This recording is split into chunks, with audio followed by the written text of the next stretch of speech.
Chapter 10 circles, कुछ important terms थे कि सर्कल जो बना होता है हम किसका है, बहुत सारे डॉट को जोड़ के एक यदि पॉइंट से स्टैंडर्ड दूरी पर यदि हम बनाएं तो we can make a circle in a plane.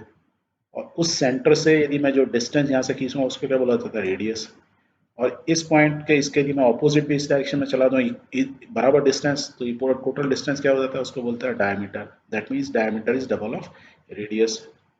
फिर इसमें हमने एक चीज़ सीखी थी कि यदि इसमें मैं कॉर्ड बनाता हूँ, एक ये कॉर्ड ये इस पॉइंट से इस पॉइंट तक और एक और कॉर्ड आता है जिनकी लेंथ बराबर है, राइट। और इन कॉर्ड से मैं सेंटर पे एंगल को एक्सटेंड करता हूँ, तो ये जो बीच में एंगल, ये कॉर्ड जो एंगल यहाँ बना रही है और ये दूसरी वाली कॉर्ड वो भी जो एंगल बना रही है, क्योंकि कॉर्ड्स की लेंथ सेम है तो एंगल जो बनेंगे सबस्टैंडर्ड एंगल क्या बोलता है, ये सबस्टैंडर्ड एंगल जो होगा एग्जैक्टली क्या होता है, एट द सेंटर दोनों क्या होते हैं, बराबर होते हैं।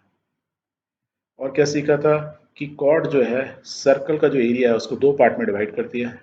एक को बोलता है माइनर सेगमेंट छोटे वाले को, बड़े वाले को क्या बोलता है, येलो कलर को, मेजर सेगमेंट। यदि मैं सेंटर से एक लाइन यहाँ से मान लो पी क्यू एक कॉर्ड है और कॉर्ड के इससे इसको कनेक्ट कर दूँ, इससे कनेक्ट करूँ, बेसिकली क्या हो रहा है, इसको एक दो पार्ट में डिवाइड करिए इस बार। बट जिसको बोलता है माइनर सेक्टर, इसको बोला बड़े वाले को बोलता है मेजर सेक्टर।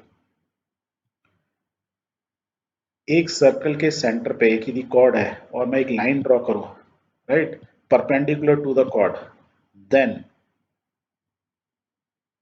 वो जो एक कॉर्ड है perpendicular from the centre of the circle to the chord bisects the chord, means यहाँ से मैं एक लाइन यदि हमने ड्रॉ की थी कॉर्ड के ऊपर, ऑलवेज क्या करेगी, एक तो 90 डिग्री पे होगी, 90 डिग्री पे आएगी। जब वो 90 डिग्री पे आएगी तो इस कॉर्ड को क्या करेगी, एग्जैक्टली दो पार्ट में डिवाइड करेगी। या दूसरी तरीके से बोलो, किसी कॉर्ड के सेंटर से यदि मैं बिल्कुल एकदम एक लाइन खींचता हूँ सेंटर तक, कॉर्ड का सेंटर में मीन्स हाफ से उस पॉइंट से एक लाइन खींचता हूँ सेंटर तक, तो वो क्या होगी, परपेंडिकुलर होगी इसके लाइन के, कॉर्ड के। ये जो रेडियस, ये जो लाइन आ रही है रेडियस, एक तरह से रेडियस यहाँ तक आ जाएगी, रेडियस हो जाएगी, तो ये क्या होगी, 90 डिग्री पर होगी। एक इंपॉर्टेंट चीज क्या सीखी थी हमने, एक ये कॉर्ड है, एक ये कॉर्ड है, राइट।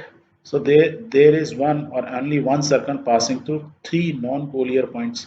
यदि ये तीन पॉइंट है non collinear, non collinear means ये तीनों पॉइंट एक लाइन पे नहीं है, तो इनसे एक ही सर्कल पास होगा सिर्फ, on one and only one. कैसे बनाया था हमने, ये एक लाइन ली उसका परपेंडिकुलर बाइसेक्टर निकाल लिया, ये एक लाइन ली आर्क की उसका परपेंडिकुलर, जहां वो इंटरसेक्ट करेंगे वो क्या होगा, सेंटर होगा।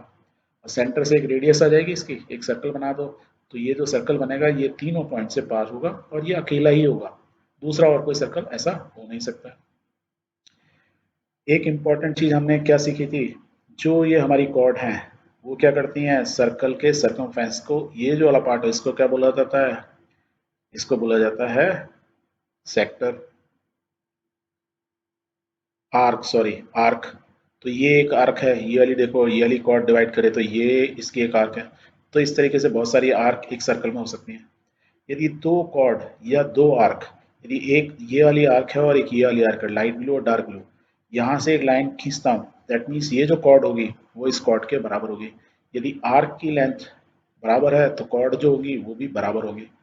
दूसरा हमने सीखा था यदि कॉर्ड से सेंटर पे एक एंगल बनाओ तो वो एंगल क्या होगा, सबस्टैंडर्ड एंगल। इस कॉर्ड से बनाओ वो सबस्टैंडर्ड एंगल, तो ये दोनों एंगल क्या होंगे, बराबर होंगे।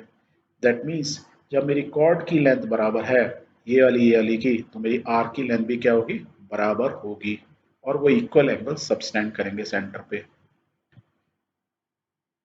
एक चीज और भी हमने सीखी थी, यदि एक P Q is an arc और यहाँ पे ये दोनों सेंटर पे एक एंगल बनाते हैं और इसी पॉइंट से पी क्यू से एक में रिमेनिंग जो पार्ट है सर्कल का सरकमफ्रेंस में किसी जगह भी एक पॉइंट ले लूँ, यहाँ ले लूँ या यहाँ ले लूँ, तो ये भी एक एंगल बनेगा।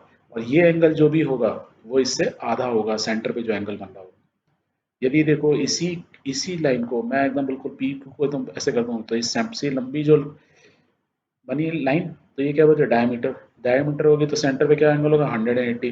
दैट मीन्स यदि मैं ऊपर के पॉइंट ऑफ व्यू से देखूँ तो एक्जैक्टली सेम हमने ये ऐसे ही देखा था। तो यहाँ एंगल कितना होगा, यदि 180 इससे आधा होगा, दैट मीन्स ये 90 होगा। तो ऑलवेज सेमी सर्कल के अंदर यदि नीचे वाले को भूल जाओ, सिर्फ व्यू वाले को देखो, and P Q is suppose is a diameter, तो यहाँ जो एंगल बनेगा ऑलवेज क्या होगा, 90। आप यहाँ से ले लो या ऐसे बना लो या एक ऐसे करके बना लो, तो ये आपको याद रखना है, तो always it will be 90 degree. Plus हमने एक और चीज देखी थी, यदि तीन पॉइंट से एक हमने मान लो ए बी एक कॉर्ड ली या एक आर्क ली, ये ए बी एक आर्क ऐसे ली, राइट। इन दोनों से हमने एंगल बनाया remaining part of the circumference में जो टच करे, जैसे ए सी बी, और एक दूसरा बनाया ए डी बी। तो हमने क्या सीखा था इसमें कि ये जो यदि ये एंगल एंगल टी जो बन रहा है वो एंगल सी के बराबर है, पहली बात तो ये हमेशा बराबर ही होगा क्योंकि ये हमारी कॉर्ड की लेंथ फिक्स है या आर्क की लेंथ फिक्स है। तो जब ये आर्क की लेंथ फिक्स होगी उससे मैं अपोजिट साइड में कहीं पे भी एंगल बनाऊंगा तो वो एंगल डी और एंगल सी क्या होंगे, हमेशा बराबर होंगे। सेकंड चीज ये है, ये हमने जो प्रूव किया था, क्या प्रूव किया था कि यदि एंगल ये सी है तो डी बी कहाँ पे आएगा पॉइंट, वो भी आर्क पे ही होगा। ये हमने प्रूव किया था, राइट।